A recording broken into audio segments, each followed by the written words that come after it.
Dr. Robyn Faith Walsh was doing a live stream with Gnostic Informant. Be sure to subscribe to Neal. And I had to ask a little super chat, maybe two. But let me know what you think of the show. And Robyn's got some courses, lectures coming up on MythVision you're not going to want to miss. MVPcourses.com, down in the description. And Derek from MythVision Podcast is in the house with the question. This may be clipped for his channel, so no, I'm just kidding. But it might be.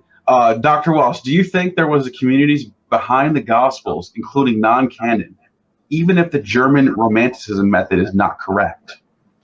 So I think that there's somebody in some kind of group, right, behind these texts, meaning it doesn't make a lot of sense for any of these authors, canonical or non-canonical, to be motivated to write a story about Jesus, about Christ, about his teachings, if they're not aware of what we would call Christianity or some kind of community. Now, I don't want to get too in the weeds. There are a couple of things to unpack about this. When it comes to community, the problem with the word community is we in English put all kinds of weight on that word. When we say community, we think of a group that's like self-evidently bounded, that like recognizes it's in a community, that it's already well established institutionally. We have all kinds of understandings of how that word functions that I think don't necessarily map on sociologically to what the formation of early Christianity in its earliest stages probably look like. You probably had people coming in and out of the movement to some extent. The word ecclesia, where we get church, actually meant assembly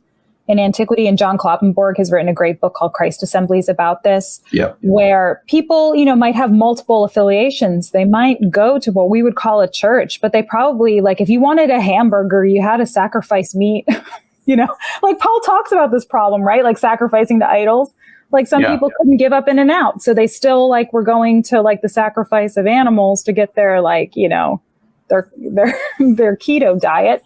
And so then they would go back to the assembly. We might look at that and say well, this person is in a church, but they're also, worshiping ISIS. What, right? I'm being kind of fast and loose here, but you understand what I'm saying. No, that makes sense. Yeah.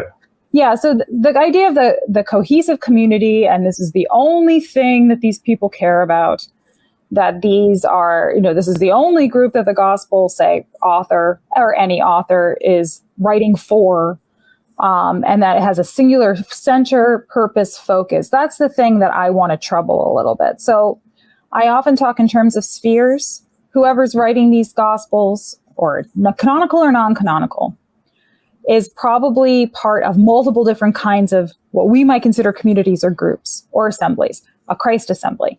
Maybe they're still going to another kind of, if they're a Gentile, another kind of worship group.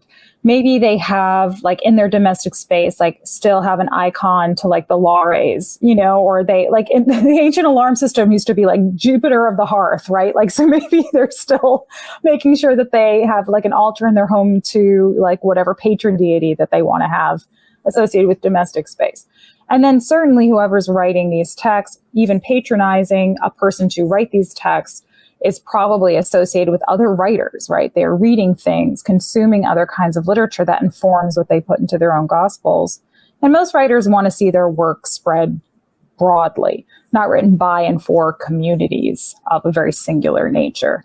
So I think that, there probably were Christians, or what we might call Christ groups, behind the Gospels to some extent. But that German that romantic idea of, they're all just these Christians huddled, hiding, from persecution, choosing their one literate spokesperson to write the Gospel down for them because they're, holding on to an oral tradition that goes back multiple generations. That to me is the romantic reconstruction of these communities that I don't think bears up to, sociological scrutiny. Wow, that makes that's a great question, and then that made a lot of sense. Thank you for that, Derek. And go and subscribe to MythVision Podcast. And by the way, there's a course coming up. I might as well throw that out there. You guys just filmed a course about this subject, so be on the lookout for that. I'm definitely gonna be getting mine. So keep on the lookout for that. Thank you. MythVision Podcast is back with another one. I can't wait for your lectures. Do you think the First Corinthians Creed is a legendary in nature? We can point to the Gospels as legend, but Paul and that creed? We talked about this when I saw Derek last, and I think I wasn't sure then. I'm not sure. I'm sure. Now, I have a tendency to see these things as a little bit more nebulous than like the idea of an actual creed being what Paul had in mind. And I'm not quite sure. Tell Derek to write another note. Like, can we point to the Gospels as legend? If we're trying to get down to like, I mean, we know Paul's writing to some group of some kind, right? Like the idea that they might have some kind of creed, okay, like that's totally fine. It doesn't actually challenge much except to say that Paul's invoking, some kind of language to try to give a sense of community possibly to this group that, especially with the Corinthians, is otherwise not.